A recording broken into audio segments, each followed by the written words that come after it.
The Sixers take game one. James Harden goes absolutely nuclear. We talked about it last week. This was some of our fears with the Celtics with coming down to it in close games. It's still, as long as they play together with the same core, they seem like they don't know what they're doing, and it's really frustrating to watch. And then you still have these games where they're not engaged at all. I mean, they went 7 with Miami when it no business going 7 last year, and then went 7 with Milwaukee. Like, that series, like, understandable, but I feel like they definitely could have wrapped it up sooner. There's some errant games at the end there, and then fall behind by 16 in game 4 after just dominating them from start to finish in game 3. And then it came down to Joel Embiid gets double teamed by Jaylen Brown when the Celtics are up by 2.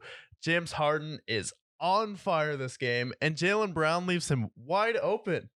As soon as I saw that, I was like, damn.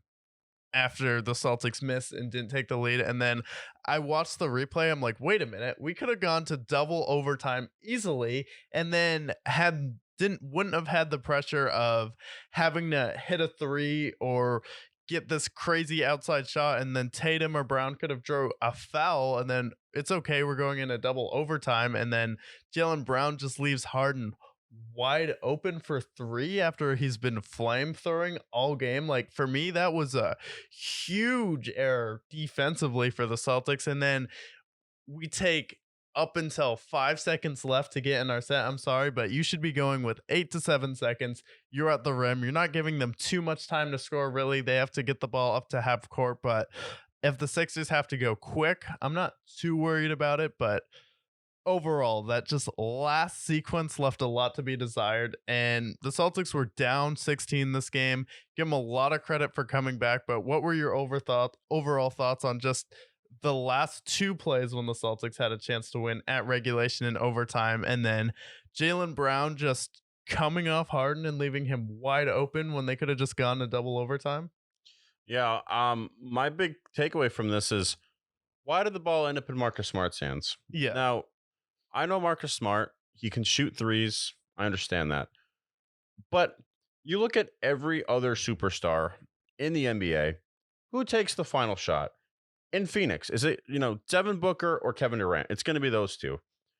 Historically, we're going to have Michael Jordan. We're going to have Kobe Bryant. We're going to have LeBron. We're going to have Jimmy Butler. We're going to have the superstars take the last shot. That is typically the motive, right?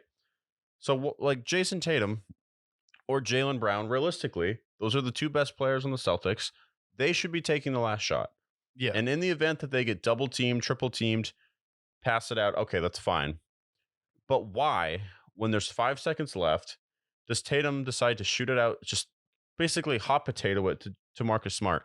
Marcus Smart getting the ball not once, not twice, 3 times in this series. Yeah. When they need somebody to score. And I understand that a half second later, maybe they have an extra second, they win this game. Yeah. But at the same time, Marcus Smart should not be getting the ball with the final seconds to win the game, especially from what I saw in game 1.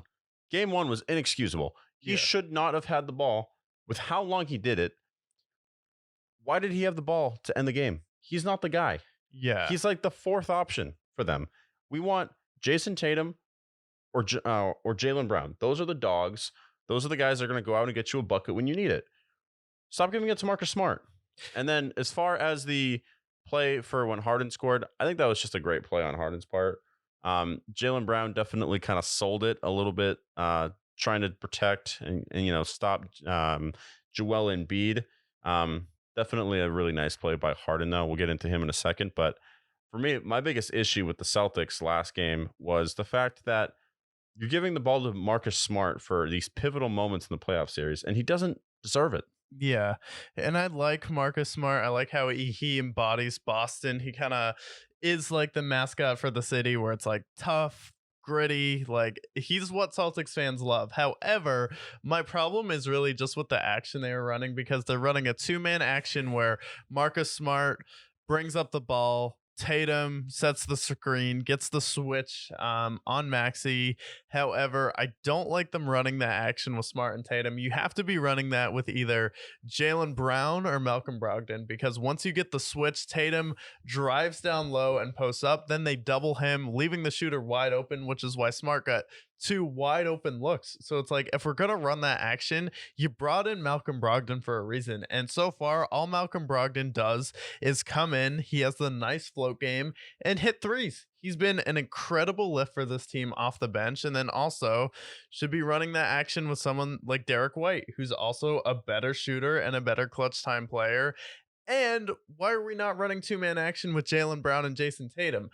Jaylen Brown disappeared at the end of game one in the fourth quarter. Really didn't see much from him. He didn't take too many shots. And then the end of the fourth quarter in this game. And it's like, I get we want Tatum to be the star, but also Jaylen Brown and Jason Tatum need to be bringing the ball up and touching it every time, because if you're the superstar on this team, you have to be doing what Devin Booker and Kevin Durant are. You have to be doing what Jamal Murray and Jokic are, because when you have two stars on your team, you got to touch it every time. So then the defense is moving to pressure the ball and trap immediately, and that opens up your offense earlier.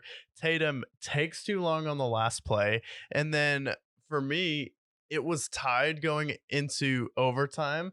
I just want Tatum to try and either get a floater, do a step back, little turnaround jumper, or try going into Embiid and draw the foul. Because if you do that the last two plays twice, like, just get Brown and Tatum on their way to the rim and then have someone dive behind them. It's like, we shouldn't be kicking the ball out for three when we're only down 1 point or we're tied. Like, this is the part I don't love about the NBA is, why are we always looking for a three when we're either tied or down one, instead of just trying? I'd rather force a shot at the rim at that point, especially if the clock's going to expire. Like, what are you losing by? You put it on the glass, and then worst thing that happens is Jaylen Brown, Al Horford, we all crash and try and get the offensive rebound and tip it in. But kicking the ball out to probably the last person I would rather have Al Horford take that shot, because I feel like Al Horford can come up and make clutch shots. He's a veteran in the NBA. I'd rather have Jaylen Brown take that shot, who had 12 points in the fourth quarter, kind of disappeared throughout the rest of the game. And I'd rather have Malcolm Brogdon bringing the ball up, handling it and being the one that comes open for a three, not Marcus Smart. Like, you can say, yeah, that's probably the reason why he's open, but if you're Tatum, you or Brown have to be taking the last shot. And it has to be more two-man action with them. But I feel like you took Philadelphia's best punch and you lost by 1 point. And you played poorly. Well, you had a half second and you would have won too. Yeah. That shot's half a second later, they would have won that game. No, Marcus Smart taking the final shot is equivalent to Draymond Green taking the last shot for the Warriors. Yeah. It's not going to happen. They're not going to do that. 100%. And he's the fourth option. But my big